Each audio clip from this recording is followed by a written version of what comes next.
Okay, we're going to walk through how to write a conclusion with respect to the claim. And I'm working with Triola's phrasing. In 8.1, he presents a table on how to do this. My students had found that rather difficult, so over the years kind of developed the approach that you're going to see here.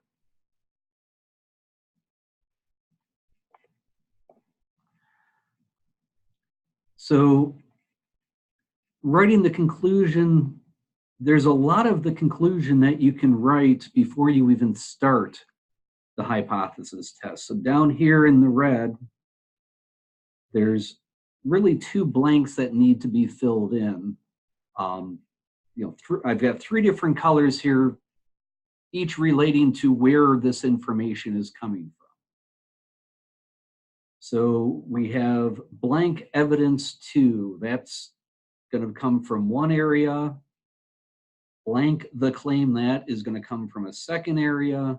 And then the last part of the conclusion is literally a copy paste of what the claim was.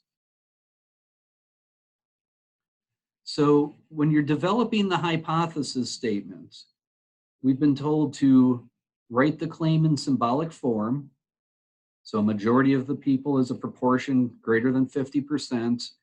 It also helps, I found, to write the opposite of that. So what's the opposite of greater than? Less than or equal. Then we use that to write the hypothesis statement.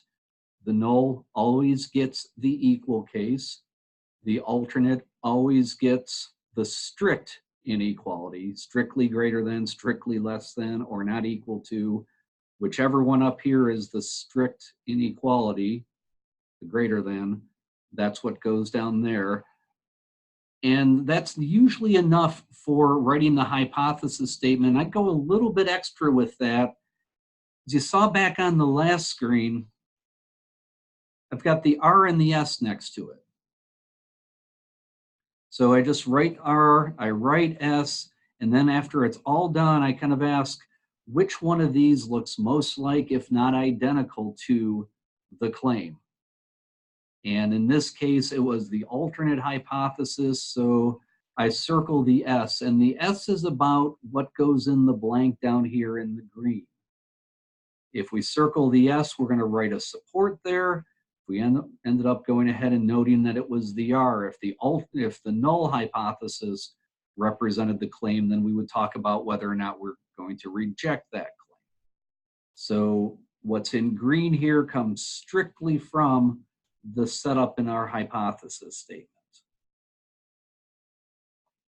The last part in blue there has to do with the result of the test. As you walk through the process, you're either going to reject the null hypothesis or fail to reject the null hypothesis. And in terms of filling out the blank up here with that, if you reject the null hypothesis, you do have the evidence.